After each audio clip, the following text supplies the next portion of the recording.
Ibihe byiza mwese mudukurikiye aho muri hose nizere ko bameze neza.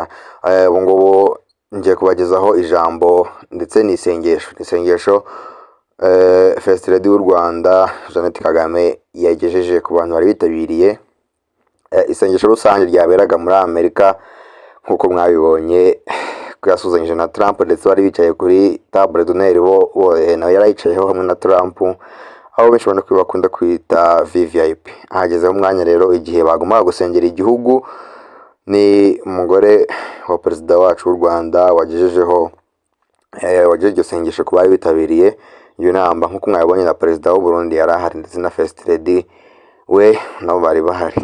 Iryo sengesho rero ryose ngiye kuba naribasubirira ariko rivuze mu cyongereza, ngiye kuba narishyira mu kinyarwanda. Twatangira.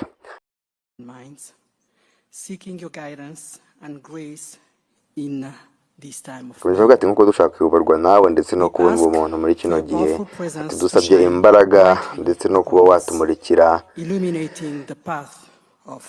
ukagaragaza inzira zose tunyuramo ndetse n'ubumuntu ndetse n'umwuka wera. Yakomeje agira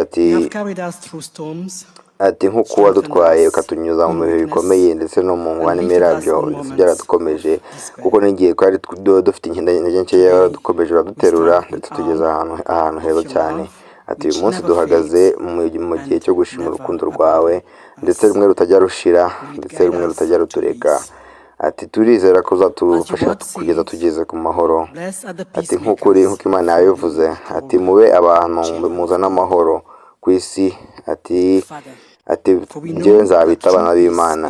Ati rero turabizi yuko amahoro atangirira mu mitima yacu, n'impamvu tugusabye ngo ibikorwa byacu bijye biyoborwa n'urukundo rwawe ndetse amagambo yacu aba arimo ubwitonzi n'ubumuntu no kumvana. Ati reka tube ububiko bw'urumuri ndetse n'icyizere. Duhe ubumuntu, duhe amahirwe yo kuba twakemura ibibazo byose ndetse tukirinda no kuba twakigabanya mu bice, kuko kwiyunga ndetse no kuba hamwe n'ibyo gisubizo bizadufasha kubaha ibiremwa byose bihari ndetse tukishimira kuba byose bihujwe n'ubuzima bwacu. Ati nuduhe ubwami no kugira ngo tuzabone ibyo tutabasha kubonesha amaso yacu, kugira ngo duhuze n'ibyo imitima yacu itabasha kureba. Ati kuko ntabwo tuzigera twibagirwa uburyo ki wayitangiye ku musaraba kugira ngo dukize, kuko wadukunze cyane ndetse kuri ubu ngubu ukaba badushyizemo imyizerere ndetse n'imyitwarire myiza. Rero tuje imbere yawe kuko utwizereramo ndetse utwifuza ibyiza igihe cyose nk'abantu bawe. Ati rero dufashe turinde abo tugomba guhereza ibyiza ndetse twizeye yuko hamwe na Yesu Kristo ibi byose tubamo kuri iyi si nawe yabibayemo. Rero niyo mpamvu twizeye neza ko imitima yacu tutanze rino sengesho, tugana rino sengesho mu izina rya Yesu Kristo dusabye, amen. Iryo niryo sengesho yasenze rero mu gihe barimo basengera Amerika. Nizere ko umeze neza kandi urakora subscribe.